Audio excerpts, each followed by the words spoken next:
There is a moment when evil does not fight back. It does not argue. It does not defend itself. It goes silent. And that silence is not peace. It is not maturity. It is not indifference. It is the sound of a person who can no longer outrun the truth they have spent a lifetime avoiding. If a narcissist has suddenly disappeared from your life, if the person who once demanded your attention, your explanations, your emotional labor, now avoids you, entirely understand this clearly from the very beginning. They did not win. They did not move on. They did not become strong. They collapsed inwardly. And what they are carrying now is not relief but shame, functioning as a silent sentence they cannot escape. In a healthy soul, silence can be restorative. It can be a space for reflection, repentance, or growth. But there is another kind of silence, one born not from strength, but from fear. When a narcissist withdraws, avoids eye contact, disappears without explanation, or refuses to engage, this silence is not chosen for healing, it is chosen for survival. They have reached a point where maintaining the illusion has become too costly. This is where many good, conscientious people misunderstand what is happening. They assume silence means the conflict is over, or that the narcissist has finally found peace. Some even interpret it as rejection and begin to question their own worth. This misunderstanding is dangerous, because silence, in this case, is not a sign of resolution. It is a sign that something inside them has become unbearable. Shame, not a feeling, but a moral weight. Shame, in the narcissistic personality, is not a passing emotion. It is not embarrassment. It is not regret. It is a moral weight, a burden carried quietly, relentlessly, and without relief. And this is where many people misunderstand what they are witnessing. When a narcissist suddenly withdraws, they assume shame works the same way for everyone. They believe shame naturally leads to reflection, humility, or repentance. But that assumption only applies to a person whose inner life is anchored in truth. For the narcissist, shame does not function as a guide toward moral correction. It functions as a threat to existence. Their identity has never been built on honesty or responsibility. It has been constructed around image, control, and appearance. They survive by maintaining the belief both in themselves and in others that they are right, superior, admirable, or morally justified. That belief is not optional for them. It is the scaffolding that holds their inner world together. When that scaffolding begins to weaken, shame does not whisper, it crushes. This is why their shame feels unbearable. It is not about a specific mistake they made. It is about the growing awareness, often unconscious, that the person they have presented to the world does not align with reality. And because they lack the internal tools for honest self-examination, they cannot process this realization in a healthy way. For a mature conscience, shame can lead to repentance, because the self is stable enough to survive correction. For the narcissist, shame threatens collapse. To admit wrongdoing would mean admitting weakness. To admit weakness would mean admitting dependency. And to admit dependency would dismantle the illusion of control they have spent a lifetime protecting. This is a crucial educational truth for the listener. Not all shame is redemptive. Shame only leads to growth when a person possesses humility, responsibility, and moral grounding. Without those foundations, shame becomes corrosive rather than corrective.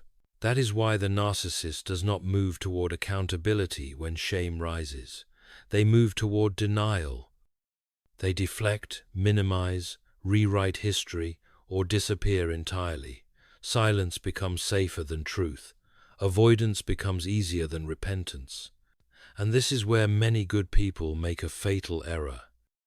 They assume that if they explain better, love harder, or stay longer, the narcissist will eventually see.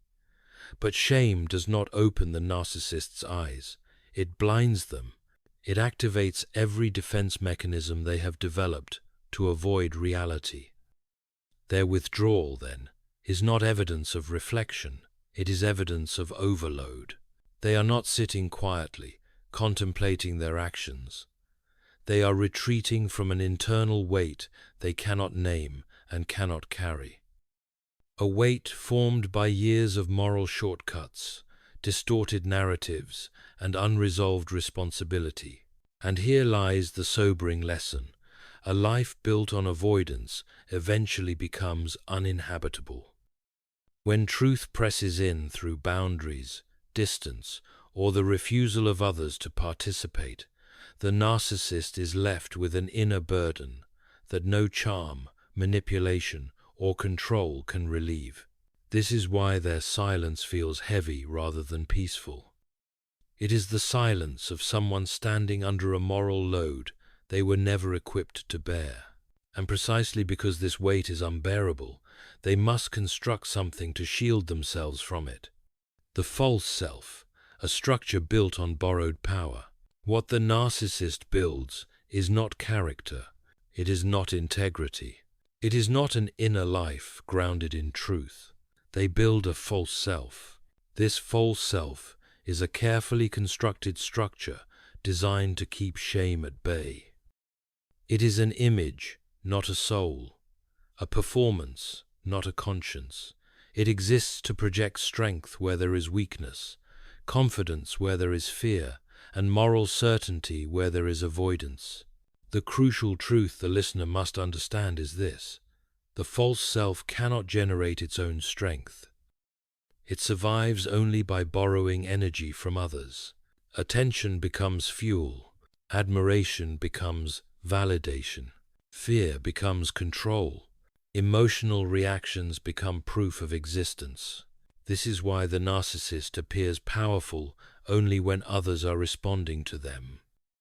Their sense of authority is not internal, it is extracted. It is taken from conversations they dominate, conflicts they provoke, explanations they demand, and emotions they stir. In moral terms, this is a borrowed identity, one that collapses the moment the lender steps away. This is why your withdrawal is so destabilizing. When you stop reacting, stop explaining, stop defending your reality, you are not punishing them. You are simply no longer supplying what their structure requires to remain standing. And when that supply ends, the false self begins to tremble. This trembling is not visible as humility. It appears instead as confusion, irritation, anger, or sudden distance. The narcissist feels an internal disorientation they cannot articulate. Something feels wrong, but they cannot locate it without admitting the truth they have avoided. Their identity cannot stand on its own. This is an essential educational point. Any self that depends on constant external reinforcement is not strong. It is fragile by design. The narcissist never learned to draw worth from conscience, responsibility, or moral alignment. They learn to draw it from influence. As long as they can shape how others see them, they feel safe. When that ability weakens, panic sets in. And panic is dangerous in a person who lacks self-reflection. Rather than examine themselves, they double down on illusion. They attempt to regain control through silence, distance, or indirect manipulation. They may tell themselves a story in which you are the problem, the enemy, or the one who changed. This story is not for truth, it is for survival. Because if they were to face the real explanation that their sense of power was never real, only borrowed, the entire structure would fall. This is where the moral dimension becomes clear. A life built on borrowed power cannot endure judgment, not divine judgment, not moral judgment, not even the quiet judgment of reality. The narcissist senses this instinctively. That is why they cannot tolerate relationships where they are not admired, feared, or obeyed. Equality threatens them, independence exposes them, and truth dismantles them. So when you step away, when you live without distortion, when you no longer serve as a source of emotional energy, you are not abandoning them. You are revealing the nature of what they built. And what they built was never a self capable of love, accountability, or moral growth. It was a mechanism designed to avoid shame at all costs. But avoidance has a limit. A structure built on borrowed power cannot stand forever. When the supply dries up, the cracks widen. And beneath the image, beneath the charm, beneath the control, the narcissist is forced to confront a reality they have postponed for decades. There is nothing solid underneath. And it is at this point, when the false self can no longer protect them, that shame no longer stays contained. Why shame does not produce change in them? Many people assume that when a narcissist finally feels shame, something good will come of it. They hope pain will soften them. They believe suffering will awaken conscience. They expect that loss will produce reflection, responsibility, and remorse. This expectation is understandable, but it is mistaken. Shame only produces change in a person who possesses an inner framework strong enough to survive self-examination. Growth requires the ability to look inward without collapsing. The narcissist does not have this capacity. Their entire psychological system was built to prevent it. When shame rises in a healthy conscience, it creates discomfort that leads to correction. When shame rises in a narcissistic structure, it triggers an existential threat. It feels not like I did something wrong, but like I am about to be exposed. And exposure, to them, feels catastrophic. They do not experience shame as a call to repentance. They experience it as danger. Their instinct is not to repair what is broken, but to escape what is being revealed. This is why shame in a narcissist almost never produces accountability. It produces defense. Defense takes many forms. Sometimes it appears as anger, sometimes as contempt, sometimes as sudden coldness or disappearance.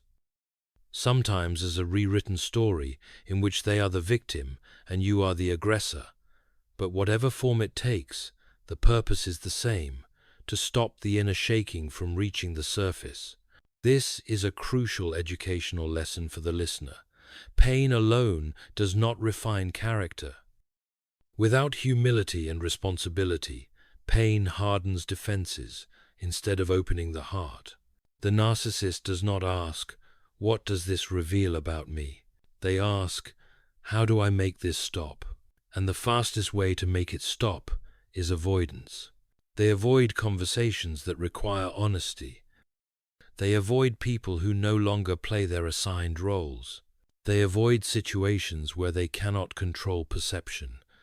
Silence becomes a strategy. Distance becomes protection. Withdrawal becomes containment. This is why their disappearance should never be mistaken for reflection. It is not the quiet of a soul wrestling with truth. It is the quiet of a system trying to stabilize itself by cutting off what threatens exposure. Many faithful, well-meaning people struggle here. They believe patience, compassion, or endurance will eventually lead the narcissist to see the error of their ways. But patience does not produce repentance where repentance is structurally impossible. Shame does not melt the narcissist's defenses. It reinforces them, because to change would require admitting weakness. And weakness, in their inner world, is not something to integrate. It is something to erase. So instead of turning inward, they turn away. Instead of confession, they choose disappearance. Instead of repair, they choose retreat. And this reveals a hard truth that must be taught clearly. When a person lacks the capacity for moral insight, even suffering becomes useless. The narcissist may feel distress, anxiety, or inner turmoil, but these experiences do not guide them toward growth. They only intensify the need to protect the illusion that keeps them functional.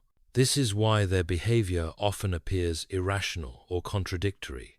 They may lose what they claim to value most: relationships, reputation, stability, simply to avoid facing themselves. To an outside observer, this seems senseless, but internally it is consistent. Preserving the false self feels more urgent than preserving anything real. And it is here that the listener must release a dangerous hope, the hope that enough pain will finally produce truth. Truth does not emerge where it is not permitted to exist. The narcissist's shame is real. Their suffering is real. But neither has the power to transform them, because transformation would require surrendering the very defenses that keep them psychologically intact. And so, instead of change, something else happens. When shame cannot be resolved and humility is impossible, the presence of anyone who reflects reality becomes intolerable. You become a mirror they cannot face. You did not set out to become anything to them. You did not plan to expose. You did not prepare an argument or demand an explanation. You simply stepped out of distortion. By choosing honesty over appeasement, boundaries over entanglement, and truth over emotional bargaining, you became something the narcissist had spent a lifetime avoiding: a mirror. And a mirror does not accuse. It does not attack. It does not explain. It reflects. This is the part many people struggle to understand. You did not confront the narcissist with words. You confronted them with reality. Your refusal to play the role they assigned you, the admirer, the defender, the emotional supplier, created a reflection they could not manipulate. For the narcissist, this reflection is intolerable. In your presence, or even in the memory of your presence, they are forced to glimpse the gap between who they claim to be and what their actions reveal, not momentarily, but consistently, not emotionally, but morally. And because they lack the capacity to reconcile that gap, they must avoid the reflection altogether. This is why they avert their eyes. This is why they grow distant. This is why they disappear. It is not that you provoke them. It is that you destabilize the illusion simply by remaining grounded in truth. Here is a crucial educational insight for the listener. Truth does not need to argue to be threatening. It only needs to remain steady, and a steady truth is devastating to a personality built on shifting narratives. When you stopped explaining yourself, the narcissist lost their favorite tool. Explanation gives them leverage. It allows them to twist meaning, reposition blame, and maintain dominance. Silence on your part removes that leverage. When you stopped reacting emotionally, another tool vanished. Emotional reactions, anger, hurt, pleading, are not signs of weakness to them. They are proof of influence. Without those reactions, their sense of control fades. When you stop chasing resolution, something deeper happened. You demonstrated that reality does not require their approval. And this realization strikes at the core of their identity. Because the narcissist does not measure reality by truth, they measure it by compliance. And you stopped complying. This is why they experience you as dangerous.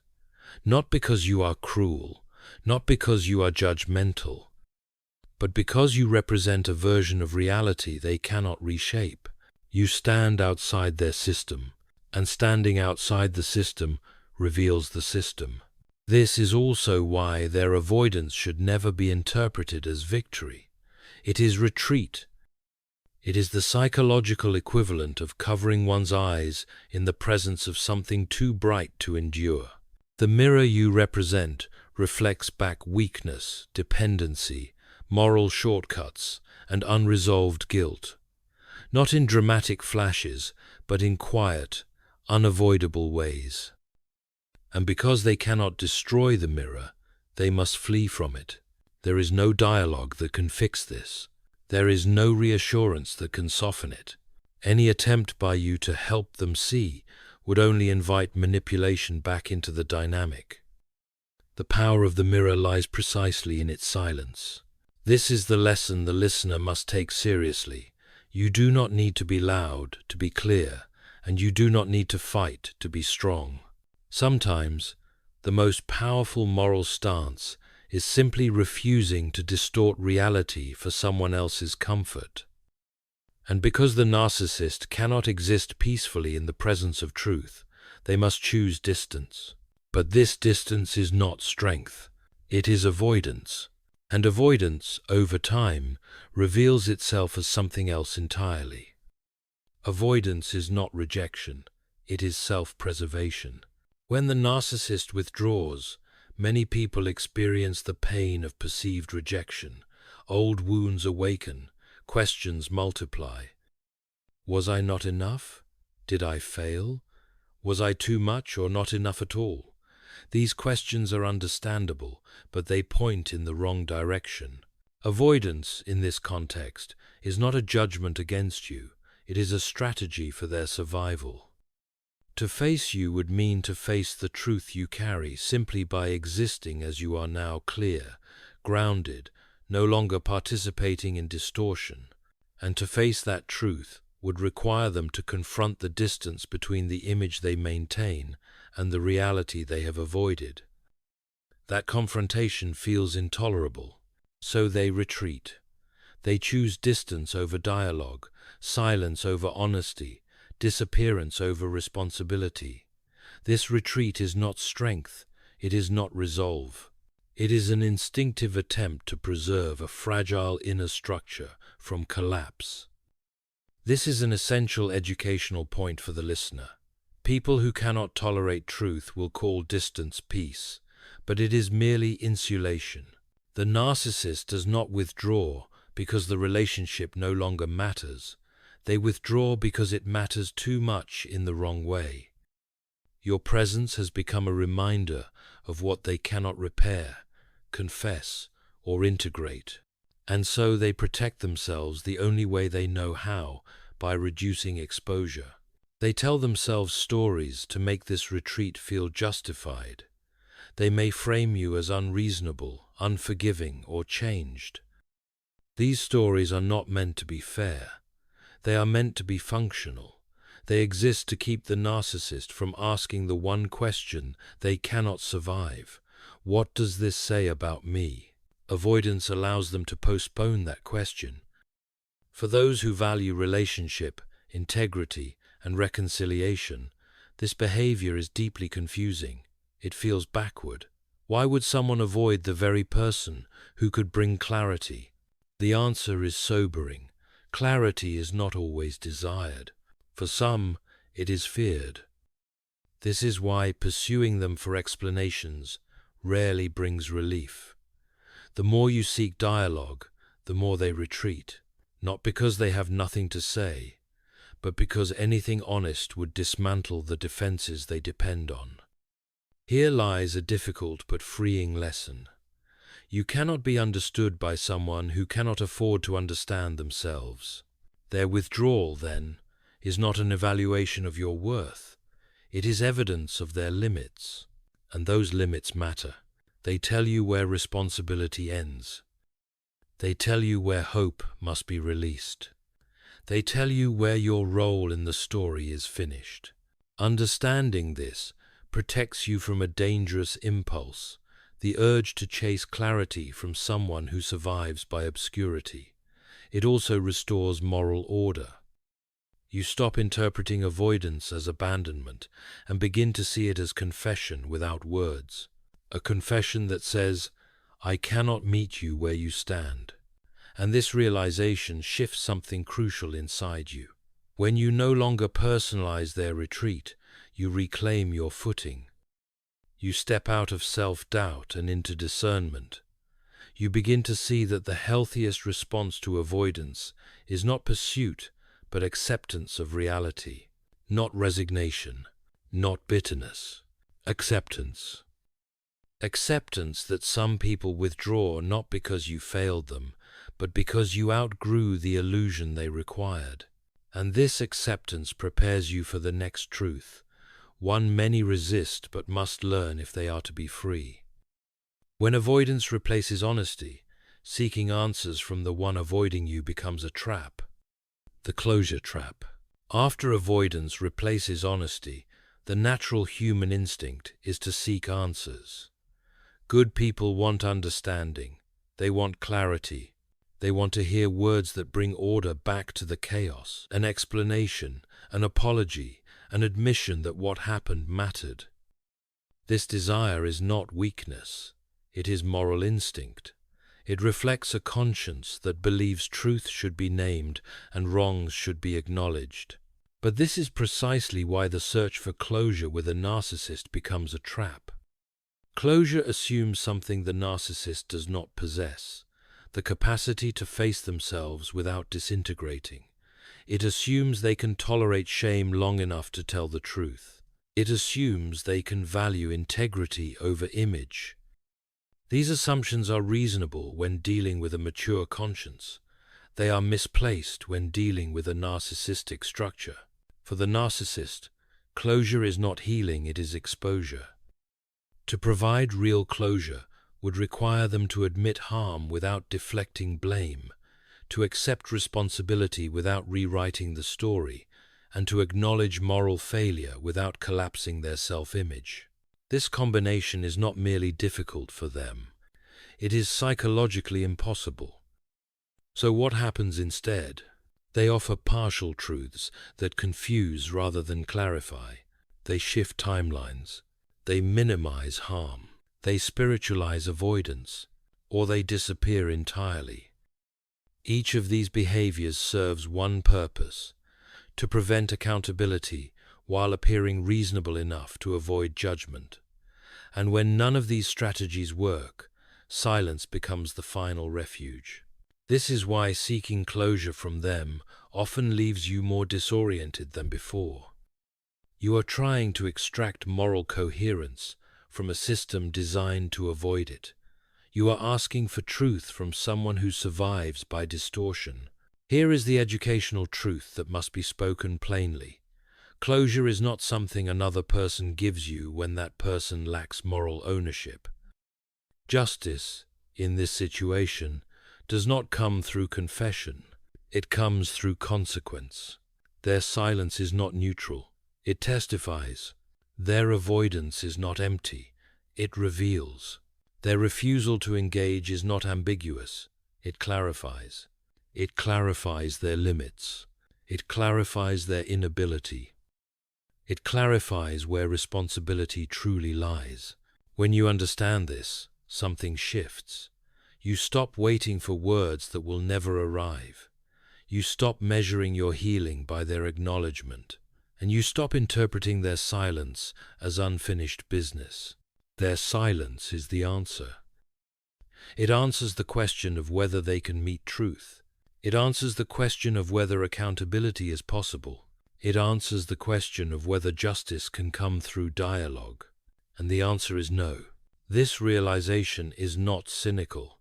It is sobering, and it is deeply freeing.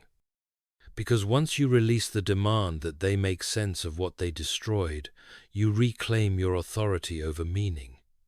You begin to understand that justice does not always arrive as an apology. Sometimes it arrives as exposure without commentary. The narcissist's life becomes smaller. Their relationships become thinner. Their inner world becomes narrower. Not because you punish them, but because a life built on avoidance eventually runs out of places to hide. This is the kind of justice that does not announce itself. It does not satisfy revenge. It satisfies reality.